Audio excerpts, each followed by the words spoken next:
जहां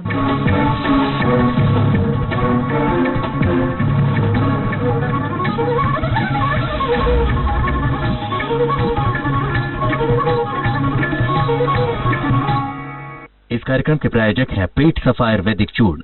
पेट सफा हर रोग दफा। रूप मंत्र आयुर्वेदिक फेस क्रीम, ये कोई कॉस्मेटिक नहीं, आयुर्वेदिक औषधि है।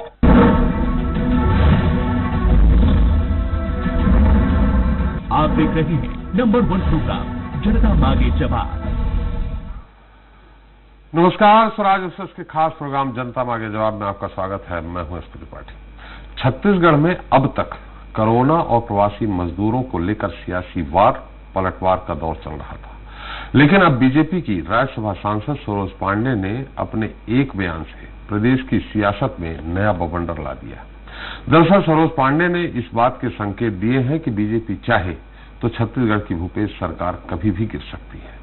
बीजेपी के राष्ट्रीय महासचिव के मुताबिक सरकार अपने लोगों से घिर गई है। ऐसे में यह सरकार कितने दिन चलेगी कहा नहीं जा सकता है। अब ऐसे में बड़ा सवाल यह है कि क्या सरकार के मंत्रियों के बीच तालमेल ठीक है।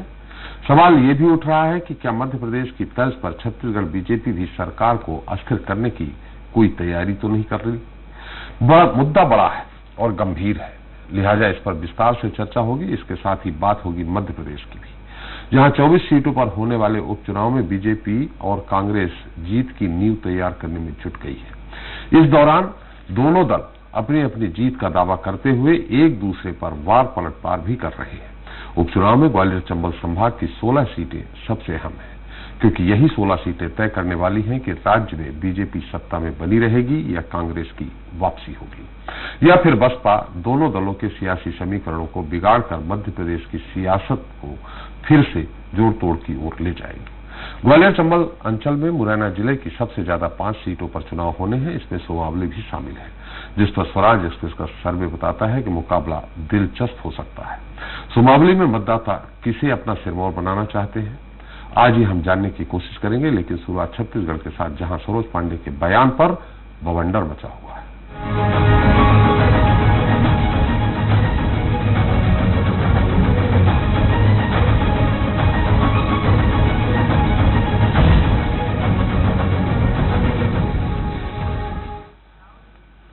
तो बीजेपी के राष्ट्रीय महासचिव और राज्यसभा सांसद सरोज पांडे ने प्रदेश सरकार को लेकर एक बयान दिया है। उन्होंने कहा है कि छत्तीसगढ़ सरकार का जीवन कम है। ये सरकार कितने दिन तक चलेगी यह नहीं कहा जा सकता है। वैसे सरोज पांडे ने सरकार गिरने की वजह भी स्पष्ट की है। हालांकि कांग्रेस इस बयान से इतर भूपेश सरकार को पूरी तरह से सुरक्षित बताते हुए बीजेपी पर ही तंज कस रही है। खैर, कुछ हो या न हो, लेकिन छत्तीसगढ़ की सियासत में खलबली तो जरूर मच गई है। सरोज पांडे की जुबा से निकली बात कितनी दूर तक जाएगी, इस पर चर्चा शुरू करें। चलिए उसके पहले देखते हैं छोटी सी रिपोर्ट। सरकार बिना अपने लोगों की ये कैसे सरकार चलाएंगे, इसलिए मुझे लगता है कि ये सरकार का जीवन भी कोई बहुत लंबा नहीं है। सरकार कम जीवन का है। बीजेपी सांसद सरोज पांडे का यही वो बयान है जिसके बाद छत्तीसगढ़ का सियासी माहौल गर्मा गया है। साथ ही एक बड़ा सवाल भी उठ खड़ा हुआ है कि मध्य प्रदेश के बाद क्या छत्तीसगढ़ में भी कुछ होने वाला है। दरअसल मोदी सरकार की दूसरी पारी के 1 साल की उपलब्धियों का ब्यौरा लेकर बीजेपी की राष्ट्रीय महासचिव और राज्यसभा सांसद सरोज पांडे राजनाथ गांव में प्रेस कॉन्फ्रेंस कर रही थी। इस दौरान उनसे पूछा गया कि मध्य प्रदेश की तर्ज पर कहीं छत्तीसगढ़ में भी बीजेपी कोई विभीषण तो नहीं ढूंढ रही है। इसके जवाब में उन्होंने कहा कि कांग्रेस को अपना घर संभालना चाहिए, विभीषण तो रावण ही पैदा करता है। सफलता से ये सरकार चल रही है, मुझे ऐसा नहीं लगता है। मेरा बहुत स्पष्ट मत है कि ये सरकार बहुत जल्दी अपने ही लोगों के बीचों में घिरी हुई है। उनको अपने ही लोगों का समर्थन नहीं है। ये सरकार बिना अपने लोगों की ये कैसे सरकार चलाएंगे, इसलिए मुझे लगता है कि ये सरकार का जीवन भी कोई बहुत लंबा नहीं है। सरोज पांडे के इस बयान के अब सियासी मायने निकाले जा रहे हैं। हालांकि कांग्रेस ने सरकार पर संकट की बात को सिरे से खारिज करते हुए सरोज पांडे के बयान पर पलटवार किया है। हमारे सारे विधायकगण, सारे मंत्रीगण सब एक समन्वय से काम कर रहे हैं। छत्तीसगढ़ में इस तरह की कहीं कोई दिक्कत नहीं है। भारतीय जनता पार्टी ने 15 साल के राज में किया क्या है वो बता दे। सिर्फ भ्रष्टाचार और कमीशनखोरी के अलावा भारतीय जनता पार्टी के सरकार में कोई काम नहीं हुआ है। हमारे प्रदेश में कहीं कोई संकट नहीं है। बीजेपी की राष्ट्रीय महासचिव सरोज पांडे के बयान से छत्तीसगढ़ की सियासत में खलबली मच गई है। हालांकि कांग्रेसी स्पष्ट 2 शब्दों में कह रही है कि भूपेश सरकार पूरी तरह से सुरक्षित है और पार्टी के नेताओं में किसी तरह का मनमुटाव भी नहीं है। अगर ऐसा है तो फिर सरोज पांडे ने इस तरह का बयान क्यों दिया? आखिर इस बयान की सियासी मायने क्या है? खैर, सरोज पांडे की जुबान से जो बात निकलती है, अब ये कितनी दूर तक जाती है और इसके परिणाम क्या निकलते हैं, ये देखना अहम होगा। Bureau report, Swaraj news. तो बयान पर बवंडा इस मुद्दे पर चर्चा करने के लिए हमारे साथ रायपुर से जुड़ गए हैं कांग्रेस प्रवक्ता हैं, नेताजी हैं राजेंद्र तिवारी जी। तिवारी जी, आपका बहुत बहुत स्वागत है। बीजेपी प्रवक्ता श्रीचंद सुंदरानी जी हैं। सुंदरानी जी, आपका भी स्वागत है। स्वराज एक्सप्रेस छत्तीसगढ़ के संपादक मनोज बघेल और भोपाल स्टूडियो से हमारे साथ वरिष्ठ पत्रकार रमेश शर्मा, आप दोनों लोग भी जुड़े हैं। करता हूँ महाराज आपको। जी नमस्कार। नमस्कार। बस हमारा हाथ जोड़ के करबद्ध निवेदन है कि विभीषण कौन है, ढूंढ लिया हो तो बता दीजिए। एक दूसरा, विभीषण तो कांग्रेस में ही है। विभीषण जी जी जी बताइए बताइए, ढूंढ लिया है आपने? थोड़ा सा हिंट तो दे दीजिए हमारे तिवारी जी। छत्तीसगढ़ लंका नहीं है भैया। हाँ, ये कौशल्या की नगरी है, ये राम की नगरी है। यहाँ कोई राम जी का लंका नहीं है जहाँ पर आप विभूषण खोजें और रावण खोजें। उससे तिवारी जी, आप प्रोफेसर हीरालाल शुक्ला जी, आप बहुत विद्वान आदमी जानते होंगे। तिवारी जी, आप प्रोफेसर हीरालाल शुक्ला जी अच्छे से, उन्होंने लंका की खोज कहाँ की है ये भी जानते होंगे आप। उनने अपने पुस्तक में लंका मान के चलते हैं कि हमारे यहाँ ये माता कौशल्या की नगरी है और भगवान राम का ननिहाल है ये जी। उन्होंने इसलिए हम राम पथ गमन भी बनाने जा रहे हैं। उन्होंने छत्तीसगढ़ के बॉर्डर पे ही लंका की खोज की है। प्रोफेसर हीरालाल जी की जो पुस्तक है आपने पढ़ा ही होगा। आप हम पढ़ने के मामले में बहुत, हम लोग तो अभी तक श्रीलंका में मानते थे, अब हरि अनंत, हरि कथा अनंता है त्रिपाठी जी। जी जी जी जी। तो सुनाई साहब बता दीजिए, विभीषण ढूंढ लिया हो? अब इनको खोजना चाहिए जी। विभीषण ढूंढ लिया है आपने? पक्का खोज लिया, विभीषण मिल गया। तो थोड़ा हिंट दे दीजिए। जरूर हिंट दे दीजिए। वो मंत्रिमंडल में है कि बाहर है? त्रिपाठी जी, मैं आपको अकेले में बताऊंगा ना। अच्छा, चलिए ठीक है।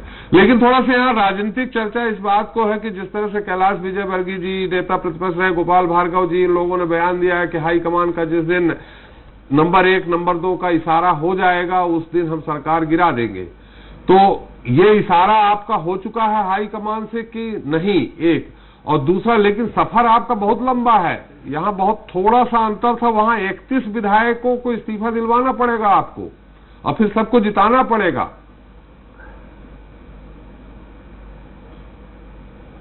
अभी वक्त का इंतजार करें सब। तो फिर सरोज पांडे जी ने इस तरह बयान क्यों दिया?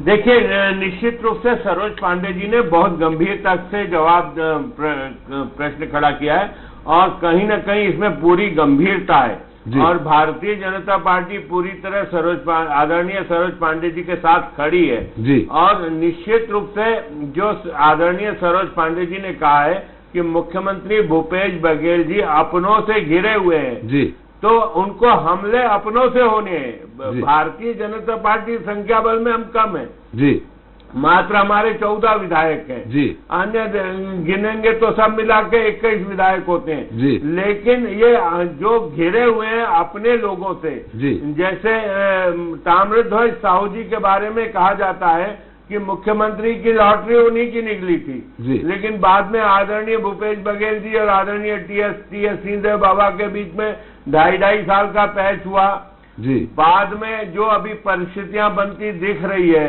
कहीं न कहीं आप कोरोना वायरस के चलते भी देखे होंगे कि कहीं न कहीं टीएस सिंहदेव बाबा की भाषा अलग थी, मुख्यमंत्री जी की भाषा अलग थी। अंतर कला से ये सरकार अपने बोझ से गिरेगी और आदरणीय सरोज पांडे जी ने जो कहा है कि समय से पहले सरकार गिरेगी, अपना कार्यकाल पूरा नहीं कर पाएगी और इस सरकार की उम्र बहुत कम है जी।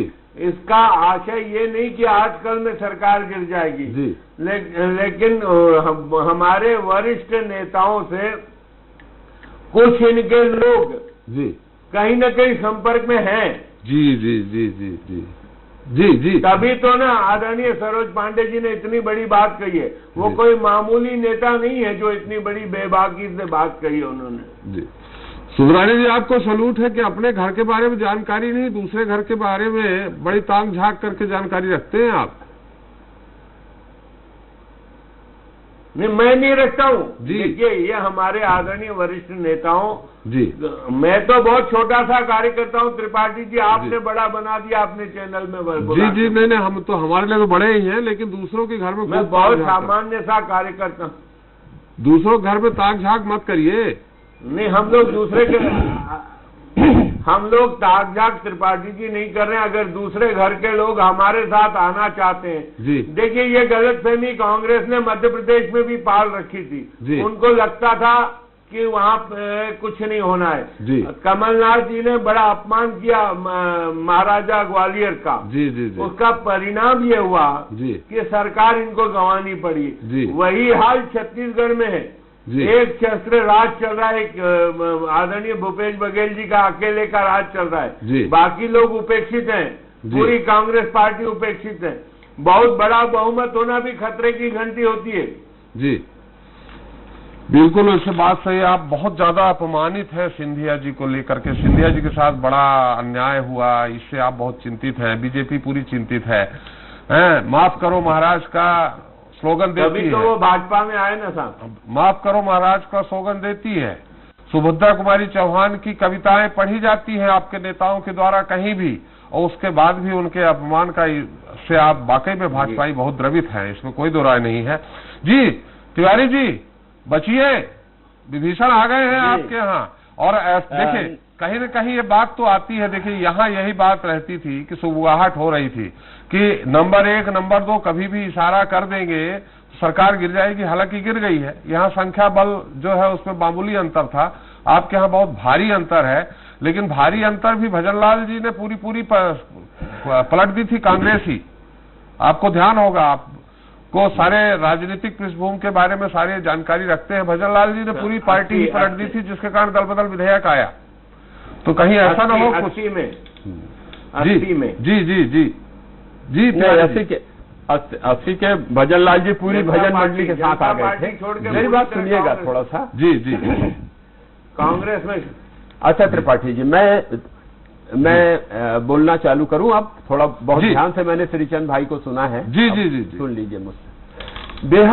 बेहद बचकानी और बेहद नासमझ भरी बातें आजकल राजनीति में चालू हो गई हैं। जी जिनका कोई सिर पैर नहीं है, जिनका कोई आधार नहीं है। जी और अगर कोई और इस बात को कहा होता तो हम लोगों ने उसकी ऐसी भद्द उड़ाई होती कि पूछे मत। मगर दो बात है, एक तो किसी राजनीतिक दल की वो महासचिव हैं जी और सांसद हैं जी। ये बात महत्वपूर्ण नहीं है क्योंकि अब सांसद हैं इसलिए बहुत ज्यादा अक्लमंद हो जाता है, ऐसा नहीं। एक मोहतरमा आपके यहाँ भी तशरीफ फरमा है जी, एक हमारे यहाँ भी तशरीफ फरमा है जी। तो इन दोनों के समय समय पर जो बातें हैं वो आप वहां देखते रहते हैं, हम यहाँ देखते रहते हैं जी।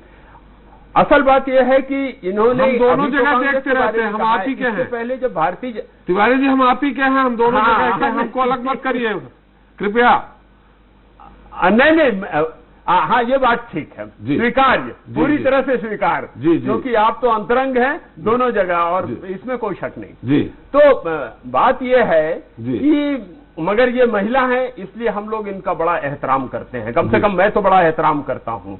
मगर ये जो बोल इस तरह की बोल रही हैं सरोज जी, जिनको सरोज कह के बोलना चाहते थे श्रीचंद भाई, मगर फिर अचानक याद आता था तो वो आदरणीय बोल दिया करते थे। तो सरोज जी जो हैं वो तरह के बोल बच्चन वो काफी समय अपनी पार्टी में बोलती रही। डॉक्टर रमन सिंह जी के खिलाफ मुसलसल वो इस तरह की भाषा, इस तरह की अनर्गल बातें वो बोलती रही।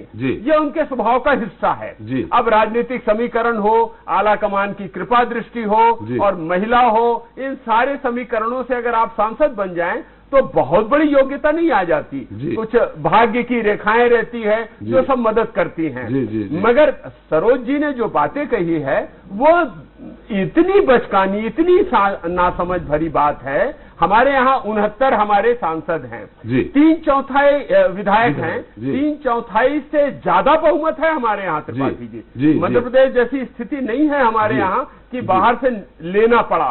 और मध्य प्रदेश में जो हुआ, और अभी आप आज पढ़िए अखबार और न्यूज चैनल देखिए जिस तरह से राजस्थान में हो रहा है, मुझको कभी कभी याद आता है उन महापुरुषों को मैं स्मरण करता हूं भारतीय जनता पार्टी के, जिनके सामने हम सब नतमस्तक होते हैं, भले ही विचारधारा के विरोधी रहे हों। आदरणीय गोलोकवासी अटल बिहारी वाजपेयी का मैं स्मरण कर रहा हूं। दूसरे एक महान नेता लाल कृष्ण जी आडवाणी, जिनकी राजनीतिक हत्या कर दी गई है, उनका भी स्मरण कर रहा हूं। तो अटल जी की वो पंक्ति मुझको याद आती है जो पार्लियामेंट में उन्होंने भाषण देते हुए कहा था कि अगर गलत रास्ते से भ्रष्ट आचरण करते हुए मुझे सत्ता मिलती है तो ऐसी सत्ता को मैं चिमटी से छूना भी स्वीकार नहीं करूंगा।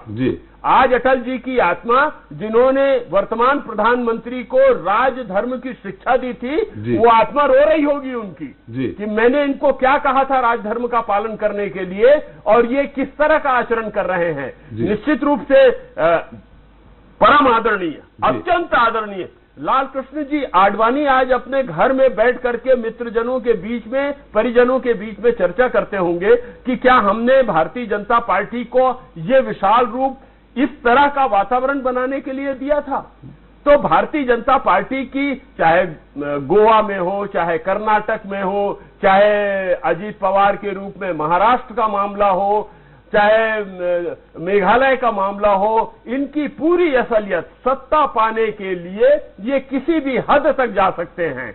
मगर एक बात ध्यान रखें त्रिपाठी जी, मैं आपके माध्यम से, आपके लोकप्रिय चैनल के माध्यम से, जिसमें जहां पर आपके जैसा प्रखर वक्ता एंकर के रूप में विद्यमान हूं, ये कहना चाहता हूं भारतीय जनता पार्टी के नेताओं को कि वो अपने षड्यंत्र में, अपने कुप्रयासों में बाकी कहीं जगह सफल होते होंगे, छत्तीसगढ़ में उनकी दाल नहीं गलने वाली है। छत्तीसगढ़ की जनता इस तरह की बातों को बिल्कुल स्वीकार नहीं करेगी। और जो बात अभी आदरणीय सरोज जी ने कही है ना कि अपनों से घिरे हैं मुख्यमंत्री जी, तो भाई राजनीति में आदमी अपनों से ही तो घिरा रहता है। अभी परसों में मिला मुख्यमंत्री जी से, हम सब कांग्रेस जन उनको घेर के खड़े थे। इसके बाद में वो हम लोगों से बात करके जन दर्शन में गए लोगों से मिलने के लिए, तो आम जनता के बीच में खड़े थे। तो अपनों से ही तो घिरे रहता है आदमी। ये कैसे संभव है कि वो शत्रुओं से घिरा रहे? क्या मुख्यमंत्री शत्रुओं से घिरा रहे, ये चाहते हैं क्या? और सरोज जी की बात को ज्यादा तवज्जो भी नहीं देना चाहिए, उसकी उपेक्षा करनी चाहिए। मगर अब परेशानी ये है कि आपके जैसे कल एक और चैनल में मैं बैठा था, जब आप लोग इसको विचारणीय विषय बनाते हैं, और विचारणीय इसलिए बनाते हैं क्योंकि वो किसी पार्टी की महासचिव हैं, सांसद के रूप में भी। इनके तो सांसद ऐसी ऐसी अनर्गल बातें करते हैं कि आप माथा ठोक लें, मगर एक पार्टी की महासचिव हैं और आला कमान के बड़ी करीब है, इस तरह की बातें आती हैं।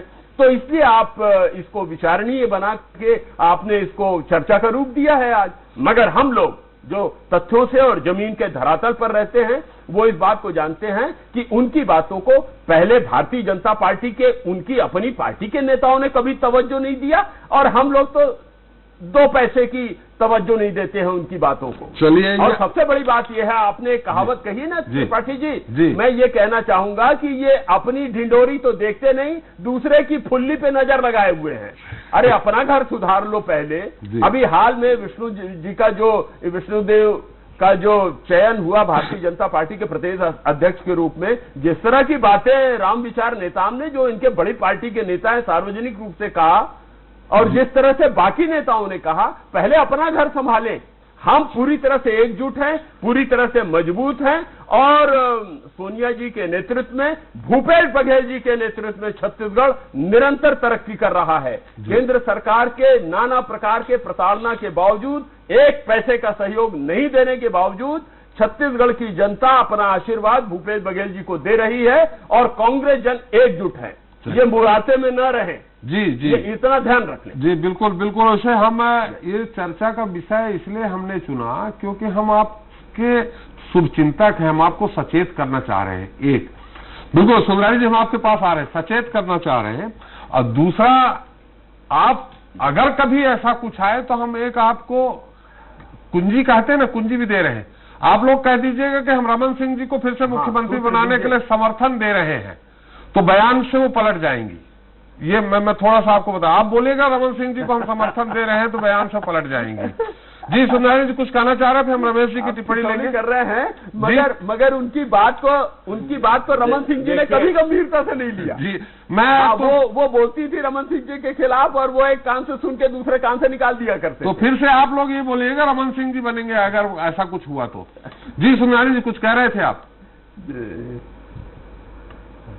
त्रिपाठी जी, मैं अभी आदरणीय राजेंद्र तिवारी जी को सुन रहा था। मैं बड़ा भाई मानता हूं, हमेशा उनको बड़ा सम्मान देता हूं। उन्होंने सरोज पांडे जी के बारे में जिस प्रकार की उनकी योग्यता पर प्रश्न चिन्ह खड़ा किया कि सांसद बन जाने से कोई व्यक्ति योग्य नहीं हो जाता। मैं 3 शीर्ष स्तर के नेता हैं कांग्रेस के पास, 3। सोनिया जी राष्ट्रीय अध्यक्ष हैं, राहुल गांधी जी पूर्व राष्ट्रीय अध्यक्ष हैं, और प्रियंका वाडेरा आज राष्ट्रीय महामंत्री है। राजेंद्र तिवारी जी कोई प्लेटफॉर्म तय कर ले और इन तीनों में से किसी एक नेता को, या एक तरफ वो तीनों नेता बैठ जाएं, दूसरे तरफ सरोज पांडे जी बैठेंगी, तय हो जाएगा कि योग्यता सरोज पांडे जी में है या कांग्रेस के इन शीर्ष नेताओं में है। मैं इतनी बड़ी चुनौती बिना बड़े बोल मत बोलो यार, बड़े बोल मत बोलो श्रीचंद भाई, बड़े बोल मत बोलो, जमीन और आसमान की तुलना मत करो। मैं तो चुनौती दे रहा हूँ ना, अपना पूरा परिवार त्याग दिया देश की आजादी से लेकर के परिवार ने जो दिया क्या इनकी तुलना करोगे?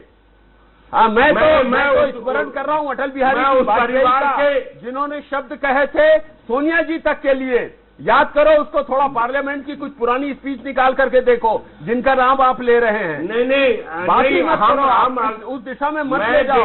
और सरोज जी की तुलना मत करो इन लोगों से।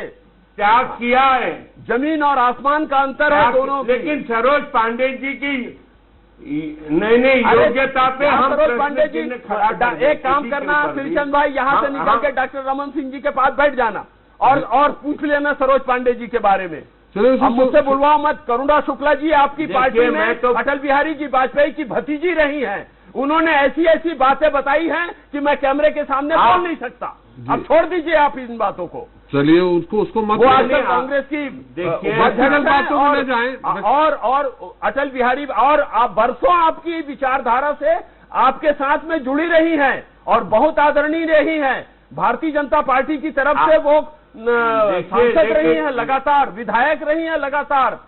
हाँ, और उन्होंने जो बातें कही हैं यही है कि कैमरे के सामने बोलने की स्थिति नहीं है मेरी। सुंदरानी जी, उनका कहने का मतलब है योग्य हैं सरोज पांडे जी, बहुत योग्य हैं, जनता के बीच में लोकप्रिय नहीं है, क्योंकि उनको यह है कि आप 11 में से 10 सीट जीतते हैं, 1 सीट हार जाते हैं, इसलिए वो बोल रहे हैं कि लोकप्रिय नहीं है जनता के। एक बार वो नहीं लोकप्रिय तो एक बार लोकसभा जीती है और थोड़े से वोटों से तो जी लोकप्रिय हैं जी, लोकप्रिय है छत्तीसगढ़ में, बिल्कुल है छत्तीसगढ़ में।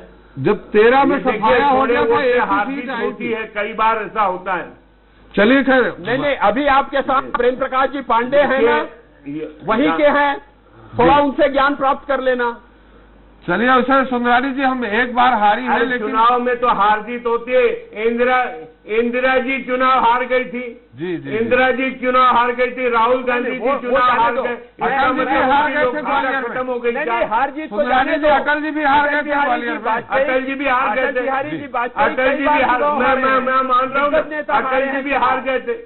चलिए अटल जी हार गए थे, मैं मानता हूँ स्वर्गीय अटल बिहारी वाजपेयी हारे थे। योग्यता की निशानी, इसका मतलब योग्यता कम थोड़ी हो। चलिए एक मिनट, चुनाव हारना जीतना, मैं भी चुनाव हारा हूँ, राजन भी, आप भी चुनाव हारे, मैं भी हारा हूँ। जी बिल्कुल, चुनाव हारने जीतने से नहीं, लेकिन हमारा हमारी योग्यता में कमी है ना, मेरी योग्यता में कमी है। देखिए 1977 में 40 मैं कहाँ कह रहा हूँ भैया, आप हमारे लिए राजेंद्र भैया, मैं जितना आपका सम्मान करता हूँ शायद ही किसी का करता हूँगा। सुंदरानी साहब, ये उदाहरण बन जाया करते हैं। देखिए आप 11 में से 10 जीतते, 1 हारे, तो नाम बढ़ जाता कौन हारा या कौन जीता। इसी तरह आपको ध्यान 1977 में 40 में से 39 सीटें जनता पार्टी जीतती है, एकमात्र छिंदवाड़ा से एकमात्र छिंदवाड़ा से कांग्रेस सीट जीतती है, उसके बाद कमलनाथ जी उस सीट को ले लेते हैं। तो ये गार्गी शंकर मिश्र, हाँ गार्गी शंकर जी, तो 39 तो गार्गी शंकर मुझे याद है, वो समय याद है, मैं राजनीति में था जी। मैं इंदिरा जी चुनाव हारी थी, लेकिन छिंदवाड़ा से गार्गी शंकर मिश्र जीते थे जी, इसलिए वो नाम हो जाते हैं। इसलिए मैंने आपसे पूछ लिया था कि आप 11 में से 10 जीते, 1 हार गए, तो लोकप्रियता के मामले में वो व्यंग कर रहे हैं जी। त्रिपाठी जी नहीं, लोकप्रियता के अलावा दूसरी बात है ना, मैं वो लोकसभा का चुनाव जीती है, लोकसभा का चुनाव जीती है एक बार विधान नहीं है। सुंदरानी जी पार्टी में जबरदस्त है। मैं मूल मुद्दे की बात करना चाहूंगा आपसे जी। इस तरह से इतने बड़े नेता को एकदम से बयान नहीं, मूल मुद्दे जी। सुंदरानी जी, रमेश शर्मा जी आपकी पार्टी को बहुत मूल मुद्दा ये है कि बहुत नजदीक से जानते हैं, कमेंट्स उनका ले लें अगर आपकी अनुमति हो। रमेश जी नहीं, बिल्कुल बिल्कुल राष्ट्रीय महासचिव है, सांसद है, और सरोज पांडे जी का अपना एक बीजेपी में स्थान है। ऐसी स्थिति में यहाँ का मुद्दा अलग था। आप भी जानते हैं यहाँ 108, 114 का मामला था, मात्र 6 सीटों का अंतर था, 109 बल्कि 109 और 114, 5 सीटों का अंतर था, और वहां 2/3 69 विधायक। और ऐसी स्थिति में सरोज जी का इस तरह का बयान जी, 2/3, तो सरोज जी का इस तरह से बयान देना 3/4 जी जी, तो इसको किस रूप में लेंगे आप? देखिए, बयान वाकई ये थोड़ा सा आश्चर्यजनक है जी। राजनीति में असंभव तो कुछ होता नहीं त्रिपाठी जी, लेकिन छत्तीसगढ़ के मामले में स्थिति बहुत विकट और बहुत असंभव की सीमा तक है ये जी। कर्नाटक की स्थिति अलग थी, मध्य प्रदेश की स्थिति अलग थी, राजस्थान की भी अलग, हाँ वो अलग है, लेकिन छत्तीसगढ़ में ऐसा हो जाएगा ये संभव मुझे नहीं दिखता है। लेकिन फिर भी अगर कुछ हो जाए, और अगर छत्तीसगढ़ में ऐसा होता भी है, तो फिर भाजपा को बाहर से समर्थन करना पड़ेगा। जो कांग्रेस से कोई टूट करके आएंगे उनमें से ही कोई मुख्यमंत्री बनेगा, क्योंकि संख्या बल इतना ज्यादा है। भाजपा के शायद 7 या 9 है छत्तीसगढ़ में कुल विधायक, भाजपा के 15 विधायक है, और आने के लिए 17-18 चाहिए। बाद में और हार गए, एक और हार गए, तो आने के लिए 17-18 चाहिए। ऐसी स्थिति में भाजपा को बाहर से रह करके या मुख्यमंत्री बनाना पड़ेगा पूरे। तो कुल मिलाकर के कठिन बहुत है। सरोज पांडे जी को थोड़ा सा सोच समझ करके बोलती तो ज्यादा अच्छा रहता जी। और 31 नहीं, इसमें दल बदल भी लग जाएगा, इस्तीफा देना पड़ेगा 31 को। 2/3 जब एक साथ पार्टी छोड़ेंगे तब दल बदल नहीं लगेगा। राजीव जी ने तो 33% का लागू किया था कि 33% एक साथ छोड़ेंगे तो पार्टी बना सकते हैं, लेकिन फिर बाद में आपकी सुंदरानी जी की माननीय अटल जी ने इसको 2/3 कर दिया था। सुंदरानी जी, मैं गलत जी माननीय अटल जी ने लाया था, मैं गलत तो नहीं बोल रहा हूँ? सही बोल रहे हैं। तो इसलिए 2/3 लगा लीजिए। सरोज जी को बोलिए कि 2/3 कितने होंगे, तब जाके कुछ होगा इधर उधर जी। मनोज जी, हो जाएगा, त्रिपाठी जी हो जाएगा।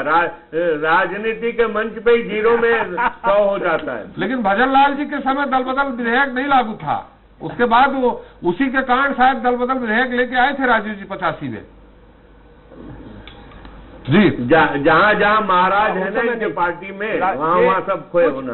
कुछ बातें राजीव जी के साथ में जुड़ी है, जिसमें पंचायती राज है, युवाओं को 18 साल की उम्र में मतदान देने का अधिकार है, दल बदल कानून है, पूरे भारत को आधुनिकता से जोड़ने का, कंप्यूटर युग में लाने का, ये सब श्रेय राजीव। दल बदल कानून पहली बार जी जी जी बोलिए सुंदरा जी।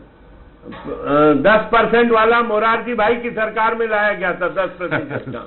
10 से 33 हुआ। नहीं, ये दल बदल कानून पहली बार राजीव जी के कार्यकाल में लाया गया। 1/3 जैसा कि त्रिपाठी जी ने बताया। नहीं 10% का 10% छत्तीसगढ़ लाए थे, बना नहीं था कानून। सुंदरानी जी, छत्तीसगढ़ कानून नहीं बना था, लाए थे। लाए थे, कहाँ चली थी जी जी। मनोज जी, इस बयान के ठीक है, सुंदरानी जी का अपना मत है, तिवारी जी तो दे ही रहे हैं।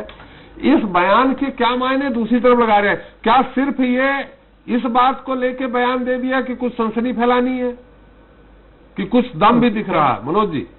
सर, मुझे तो यही लगता है फिलहाल जो परिस्थितियां हैं, जैसा कि आप सबने चर्चा भी की जी, कि भाजपा के पास केवल 14 सीट है, और जो थर्ड फ्रंट है जोगी कांग्रेस और बसपा, उनके पास 6 विधायक हैं। तो ऐसा करके कुल 14, और ये यदि एक मंच पे आते हैं तो 20 होते हैं, और यहाँ पर सत्ता पाने के लिए 46 का फिगर चाहिए। जी। तो 26 विधायकों को तोड़ना होगा, मतलब 26 वो भी दल बदल कानून के तहत उस तरह से टूट नहीं पाएंगे जैसा कि मध्य प्रदेश में इस्तीफा दिलवाया गया, उस तरह से 26 विधायक यदि इस्तीफा देंगे उसके बाद सरकार अल्पमत में आएगी और उसके बाद फिर एक संभावना बनेगी। लेकिन फिलहाल ऐसी कोई स्थिति यहाँ दिखाई नहीं देती।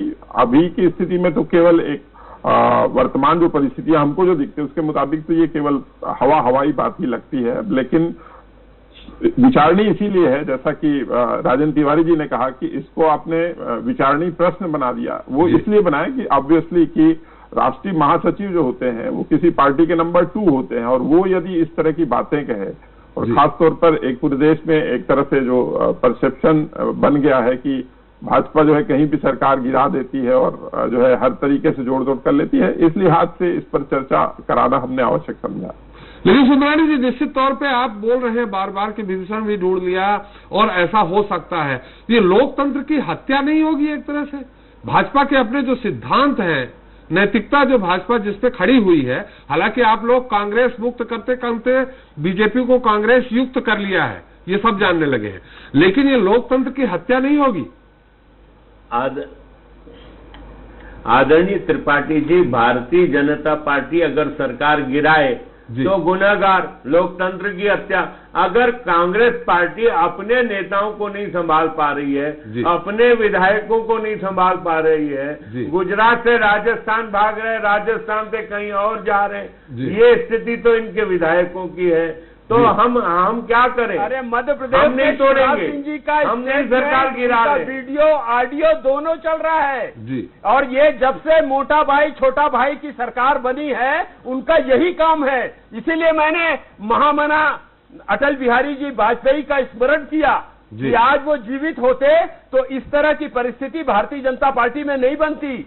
आज लाल कृष्ण जी आडवाणी के अधिकार में कुछ होता तो इस तरह की परिस्थिति नहीं बनती, जिन्होंने खून पसीने से इस पार्टी को सींच करके इस स्थिति में पहुंचाया।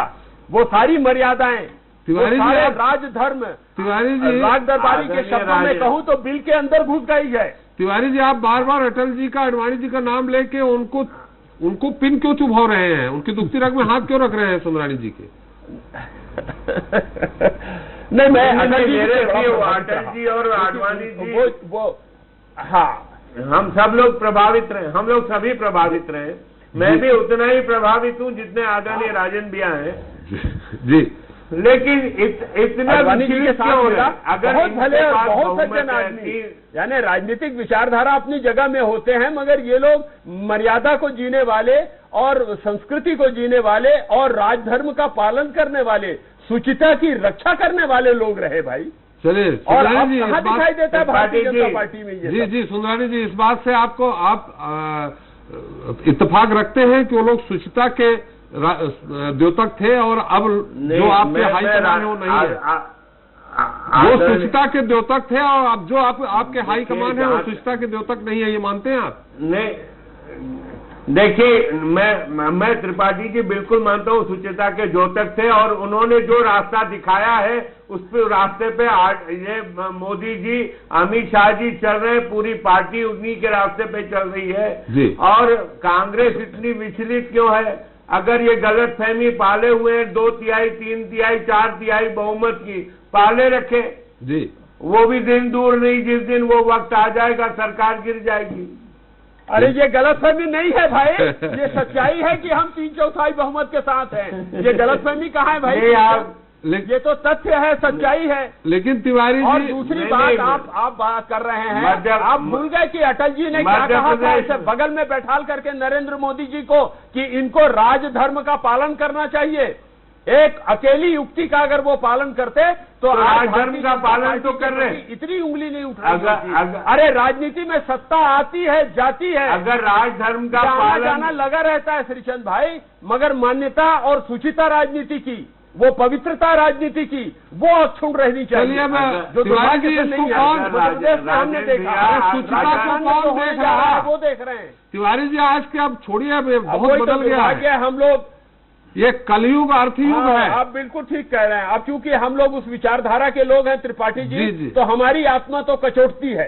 अब क्या कह सकते हैं? वैसे विचारधारा के लोगों को साइड किया जा रहा है, अडवाणी जी से लेके सब लोग। त्रिपाठी जी, एक बात पूछूंगा मैं आप। जी, त्रिपाठी जी, पूछने का काम मेरा है, आप पूछ लीजिए। हिंदुस्तान की राजनीति, त्रिपाठी जी मैं आपके माध्यम से आदरणीय राजेंद्र तिवारी जी से पूछता हूं, हिंदुस्तान का आजादी के बाद इतिहास निकाल दिया जाए कि धारा 356 का किस पार्टी की सरकार ने कितनी बार उपयोग किया।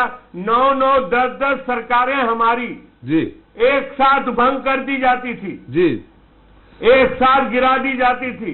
1980 को हम नहीं भूले, 1993 को हम नहीं भूले।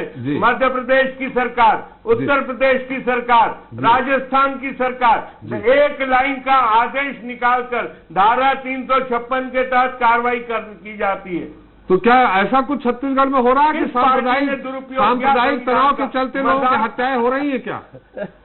ऐसा कुछ हो रहा है जो 93 में हुआ था, सांप्रदायिक तनाव के चलते हत्याएं हो रही? जब भी धारा 356 लगा है उसके पीछे सुनिश्चित कारण रहे हैं। 80 में क्या हुआ? सरकार नहीं गिराई गई। 80 में क्या हुआ? 80 में क्या हुआ? षड्यंत्र पूर्वक 1980 में इंदिरा जी की सत्ता वापसी सरकारें गिराई जा रही है जी, गिराई गई। 356 का दुरुपयोग सबसे ज्यादा कांग्रेस पार्टी, लेकिन उन्होंने 50-55 साल में जितनी बार किया कांग्रेस पार्टी ने किया। अरे सुब्रमण्यम जी, लगाने का काम कांग्रेस पार्टी ने किया। 356 के मामले में चर्चा कर लें मुझसे।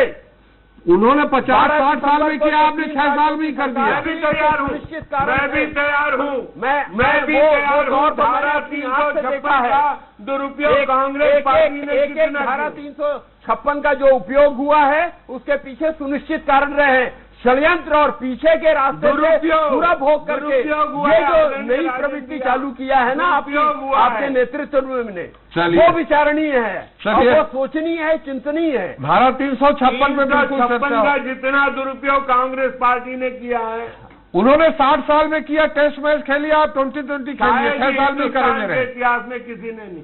आपने 2020 6 साल में उसका कर दे। त्रिपाठी जी, इनके पास ईडी का शस्त्र है, इनके पास सीबीआई का शस्त्र है, इनके पास आईबी का शस्त्र है, उसी का दुरुपयोग करते रहते हैं। आप निकाल करके देखिए ना पूरे एक आध दिन इसी मामले में सत्ता का किस तरह से दुरुपयोग होता है, उसको लेकर के कांग्रेस के कार्यकाल में भी मेरा मानना है। मैं तो बहुत खरे बात करता हूँ। राजेंद्र भैया कुछ कह रहे, ये बयान तो सरकार जब गिरेगी, यही मैं कहने वाला था कि जिस दिन सरोज पांडे जी का बयान धरातल में उतरेगा उस दिन जरूर चर्चा करेंगे।